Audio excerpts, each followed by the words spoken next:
तो आज की कक्षा में पुनः आप सभी का स्वागत है। आज के पहले हम लोगों ने बहुत सारा अपने जो टेक्स्ट बुक है अर्थात वेदांत और एक जो टेक्स्ट बुक है उससे हम लोगों ने अपनी जितनी भी स्टोरी है और कहानियाँ हैं उसे पढ़ने की कोशिश की और समझने का आपको भरपूर प्रयास कराया हमने। साथ ही साथ आज हम लोग ग्रामर पे थोड़ा सा आपका ध्यान आकर्षित करेंगे। ग्रामर एक ऐसी चीज़ है इसको अगर हम प्रैक्टिस ना करते रहे तो हम भूल जाएंगे। तो आज हमारा जो एक नया टॉपिक है अर्थात आलेख लेखन आपके सिलेबस में है, उसे हम पढ़ेंगे और समझने का प्रयास करेंगे। ठीक है, सबसे पहले मैं आपको ये बताना चाहूँगी आलेख लेखन कहते किसे हैं। ठीक है, आलेख निबंध का ही एक छोटा सा रूप है, लेकिन जिस तरह निबंध को हम विस्तात्मक रूप में लिखते हैं, आलेख को हम उतना विस्तार रूप में नहीं लिखते हैं, उसे छोटे से रूप में लिखते हैं। ठीक है, हम सबसे पहले आपको ये बताना चाहेंगे कि आलेख लेखन किसे कहते हैं, उसकी क्या परिभाषा होती है, साथ ही साथ उसके कौन कौन से मेन पॉइंट बिंदु होते हैं। उसके बाद मैं आप लोग को एक आलेख का पिक्चर क्लिक करके भेज दूँगी, जिससे आप सटीक रूप से आलेख लिखते कैसे, कौन कौन से शब्दों का चयन करते हैं उसमें, वो आप लोग समझ पाएँ। ठीक है, आइए हम सबसे पहले देखते हैं कि आलेख किसे कहते हैं। ठीक है, आलेख की परिभाषा बताते हुए मैं आपको बताना चाहती हूँ, आलेख को निबंध का रूप माना जाता है। निबंध का ही एक पार्ट आलेख कहलाता है। जिस तरह से लेख का अर्थ विचार से संबंधित, उसी प्रकार जैसे लेख मतलब कहने से क्या हम समझते हैं, किसी चीज़ को विस्तृत रूप में लिखना और उसमें आ की मात्रा जोड़ देते हैं, अर्थात उसी प्रकार इसके पहले आ लग जाने के कारण स्वर्णपूर्ण हो जाता है। अर्थात आ लग जाने के उपरांत यह आलेख बन जाता है। अर्थात कहने का तात्पर्य है छोटे रूप में आपके सामने उसको प्रस्तुत करना। ठीक है, आशा करते हैं आपको समझ में आई होगी। अब आलेख के कौन कौन से मतलब आलेख जब हम लिखते हैं, जैसे कि मैंने आप लोग को वो बताया था, पत्र बताया था या फिर निबंध बताया था कि निबंध में हमें कौन कौन से पॉइंट्स ध्यान में रखने होते हैं जिसके दौरान हम अच्छे से अच्छे पूर्णांक ला पाएँ। ठीक है, तो उसी तरह आलेख में भी हम कौन कौन सी चीज़ों का ध्यान दें जिसके उपरांत हम अच्छे से अच्छे मार्क्स को स्कोर कर पाएँ। और आलेख कभी बड़ा नहीं होता है, हमेशा छोटे रूप में ही लिखते हैं। कौन कौन से पॉइंट है आइए हम आपको बताते हैं। आप हो सके तो कॉपी लेके बैठे, उसे नोट डाउन कर ले। भविष्य में आपको बहुत सुविधाएं मिलेगी इसे अगर आप पढ़ेंगे तो, कि कौन कौन से पॉइंट्स पे हमें अपने ध्यान को केंद्रित करना है। सबसे पहले जो होते हैं आलेख के गुण के रूप में, इसको हेडिंग दे सकते हैं आलेख के गुण। ठीक है, वो पॉइंट्स है, क्या क्या पॉइंट्स है वो मैं आपको बताती हूँ। भाषा सरल एवं स्पष्ट। आलेख की जो भाषा होनी चाहिए वो क्या होनी चाहिए, सरल होनी चाहिए और स्पष्ट होनी चाहिए। मतलब जनसाधारण की भाषा होनी चाहिए आलेख की। और स्पष्ट मतलब ऐसा हो कि वो सामने वाले को अगर हम बताएं तो सामने वाले सटीक रूप से उसे समझ पाए।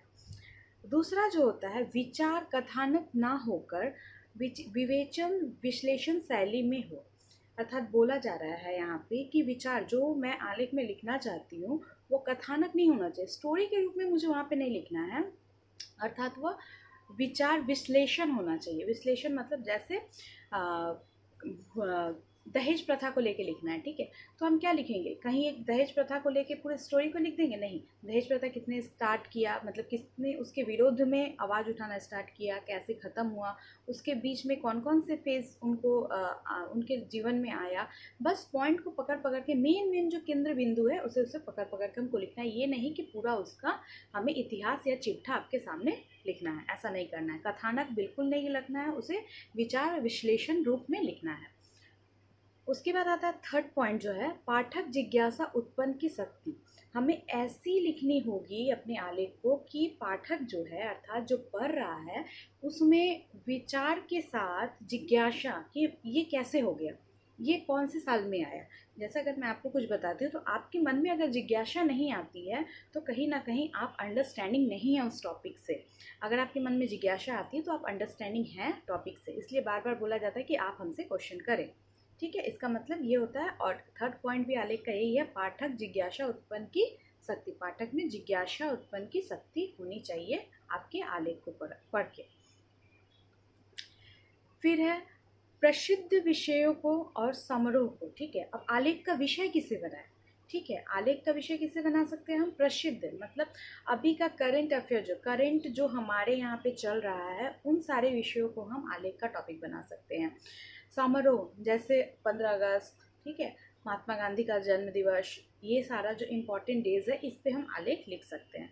फिर आता है फिफ्थ पॉइंट जो है वो आता है भावुकता संभव। भावुकता संभव हो सकती है। भावुकता संभव मतलब उसमें भावुकपन भी होना चाहिए, जिससे कि भली भांति सामने वाला उसे समझ पाए। आकार विषय वस्तु पर निर्भर होना चाहिए। आकार अर्थात वो बहुत ज़्यादा बड़ा नहीं हो जाना चाहिए ताकि समझने वाले को बहुत परेशानी का सामना करना पड़े। 6 पॉइंट है आपका, आकार विषय वस्तु पर निर्भर होना चाहिए। अर्थात बहुत सारे बच्चे पूछते भी हैं कि जैसे निबंध के लिए, मैम निबंध के लिए कितने सारे शब्द हमें लिखने पड़ेंगे, तो उसके लिए आप लोग का है 450 to 500 वर्ड्स, लेकिन आलेख के लिए कोई वर्ड्स लिमिटेशन नहीं है। इसका मतलब ये नहीं है कि आप जितना चाहे उतना लिख सकते हैं।